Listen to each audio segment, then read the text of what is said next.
E aí, hoje a gente vai desvendar um termo que, olha, virou o jogo no mundo da tecnologia, o NoSQL.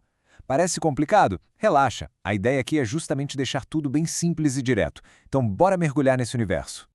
Pois é, essa é a pergunta que vale ouro. Pensa só, por décadas a gente tinha um jeito de guardar dados que era o rei do pedaço. Mas aí o mundo mudou, né? A internet simplesmente explodiu. E com ela veio uma avalanche de dados, de todos os tipos e tamanhos, que aquele sistema antigo, bom, ele não dava mais conta do recado. Para a gente entender essa virada de chave, a gente precisa voltar um pouquinho no tempo. Antes do NoSQL, o mundo era do SQL, o famoso banco de dados relacional. Era o reino da organização. Tudo certinho, sabe? Em tabelas, com linhas e colunas bem definidas. Um sistema super estável, confiável. O foco total era garantir que os dados estivessem sempre consistentes. E é aqui que o caldo entorna. De um lado, a gente tinha essa estrutura super rígida dos bancos relacionais. E do outro, a nova era digital chegando com o pé na porta. Pense em dados massivos de redes sociais, uma variedade maluca de informações vindo de todo tipo de aplicativo. E uma sede, uma necessidade absurda por velocidade e flexibilidade. Era uma colisão de mundos que, mais cedo ou mais tarde, ia acontecer. E foi justamente dessa necessidade que nasceu uma verdadeira revolução. E olha que interessante, não era uma revolução para acabar com o SQL, não. A ideia era complementar. Daí que veio o nome NoSQL, que muita gente acha que é não SQL, mas na verdade significa Not Only SQL, ou seja, não apenas SQL. Tá, mas então o que é esse tal de NoSQL? Pensa nele menos como uma tecnologia específica e mais como uma nova filosofia, uma nova abordagem. É trocar aquela rigidez toda por flexibilidade. É poder crescer não para cima com uma máquina mais potente, mas para os lados, sabe? Adicionando mais máquinas mais simples. E o resultado? Uma performance incrível para lidar com aquele mundaréu de dados de todos os tipos. Para entender a mágica do NoSQL, a gente precisa falar de um conceito-chave, o Teorema CAP. Ele é tipo a regra do jogo para sistemas distribuídos. Ele diz que existem 3 garantias que a gente gostaria de ter. Consistência, que é todo mundo enxergando a mesma informação ao mesmo tempo. Disponibilidade, que é o sistema estar sempre de pé, sempre respondendo. E tolerância a partições, que é a capacidade de continuar funcionando, mesmo que a comunicação entre as partes do sistema falhe. E agora vem o pulo do gato, a parte mais importante. O Teorema CAP diz o seguinte: num sistema distribuído, sinto muito, mas não dá para ter tudo. Você não pode garantir essas 3 coisas ao mesmo tempo. É preciso fazer uma escolha. Sacrifício. Essa escolha difícil nos leva a 2 caminhos principais. De um lado, os sistemas CP, que escolhem consistência e tolerância. Pensa assim, se a rede der problema, eles preferem parar de responder para garantir que nenhum dado fique errado. Do outro, os sistemas AP, que preferem disponibilidade e tolerância. Eles vão estar sempre no ar, sempre respondendo, mesmo que isso signifique que, por um instante, a informação não esteja 100% atualizada em todos os lugares. Então, essa escolha fundamental abriu um leque de possibilidades, sabe? Deu origem a um monte de soluções diferentes. E é por isso que agora a gente vai dar uma olhada nos 4 tipos principais de bancos de dados NoSQL. Vamos começar pelo mais direto ao ponto, o mais simples de todos eles. Esse é o modelo chave-valor. A analogia do guarda-volumes é simplesmente perfeita. Você tem uma chave, que é um identificador único, e um valor, que é o dado que você quer guardar. É isso. Para pegar o dado de volta, você só precisa da chave. É papum, super rápido, direto e absurdamente eficiente. E justamente por serem tão simples, a performance deles é imbatível.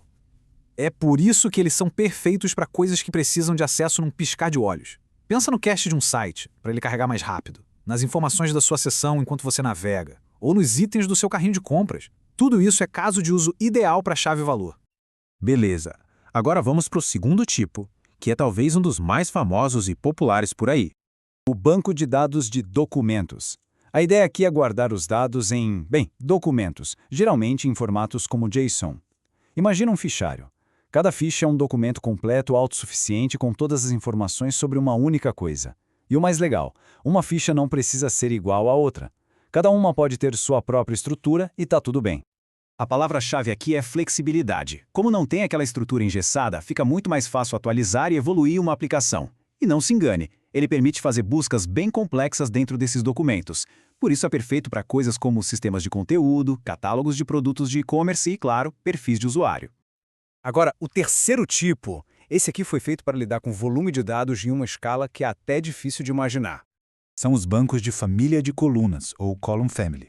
A sacada deles é genial. Em vez de guardar os dados linha por linha, como num banco tradicional, eles organizam tudo por colunas. Pensa numa planilha eletrônica gigante, mas turbinada. Ela é otimizada para você ler só as colunas que te interessam, mesmo que você tenha bilhões de linhas. A velocidade é incrível. O ponto forte deles é a escalabilidade absurda e a performance para escrever um volume gigantesco de dados. É o tipo de banco que nasceu para o Big Data. Análise de logs de servidores, dados de sensores chegando a todo segundo, séries temporais, tudo que envolve uma quantidade colossal de informação é com ele mesmo. E por último, mas definitivamente não menos importante, a gente tem um modelo que pensa o mundo de um jeito diferente. Ele é totalmente focado nas conexões.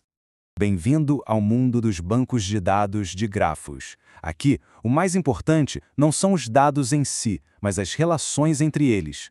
Os relacionamentos são, como a gente diz, cidadãos de primeira classe. A gente tem os nós, que são as coisas, tipo pessoas, produtos, e as arestas, que são as conexões, amizade, comprou, curtiu. O exemplo clássico? Uma rede social. A performance deles é simplesmente incomparável quando a sua pergunta envolve navegar por essas conexões. Coisas como, me mostre os amigos dos meus amigos que gostam de rock. Fazer isso num banco tradicional seria um pesadelo. Por isso, eles brilham em redes sociais, sistemas de recomendação, quem comprou isso também comprou aquilo, e até em detecção de fraudes, onde você precisa encontrar padrões de conexão suspeitos. Olha só essa tabela, ela dá uma resumida ótima de tudo que a gente viu. Para cada tipo, tem um exemplo de tecnologia famosa no mercado e para que ela é ideal. Fica bem claro, né? Não tem um que é o melhor que o outro. Cada modelo foi pensado para resolver um tipo de problema específico da forma mais eficiente possível. Então fica a pergunta, se cada um é bom para uma coisa, qual eu escolho? E a resposta, que é a grande sacada da arquitetura moderna, é por que escolher só um? O futuro, na verdade, é poliglota. Essa ideia tem um nome chique, persistência poliglota. Mas o conceito é simples. Use a ferramenta certa para o trabalho certo. Sabe aquela história de que se você só tem um martelo, tudo parece prego? É isso. Em vez de tentar forçar um único banco a resolver tudo, a gente combina a força de vários deles. Vamos pegar um exemplo prático para ficar bem claro. Um app de e-commerce. Quando alguém entra no site, a seção dela, que precisa ser super rápida, é guardada num banco chave-valor. O catálogo de produtos, com suas descrições e fotos, que muda o tempo todo, fica num banco de documentos, super flexível. As recomendações de amigos e produtos, banco de grafos, para entender as conexões. E na hora de fechar a compra, a transação financeira, que não pode ter erro, aí a gente volta para o bom e velho SQL, que garante consistência total. Então, o ponto final é esse. A conversa mudou completamente. Não existe mais essa briga de SQL versus NoSQL. Isso é passado. A pergunta de verdade hoje em dia é outra. É uma pergunta de estratégia. Qual é a combinação inteligente de ferramentas que vai resolver o meu problema da melhor forma possível? Encontrar essa resposta, essa mistura ideal, é o que define quem joga o jogo dos dados em alto nível hoje e no futuro.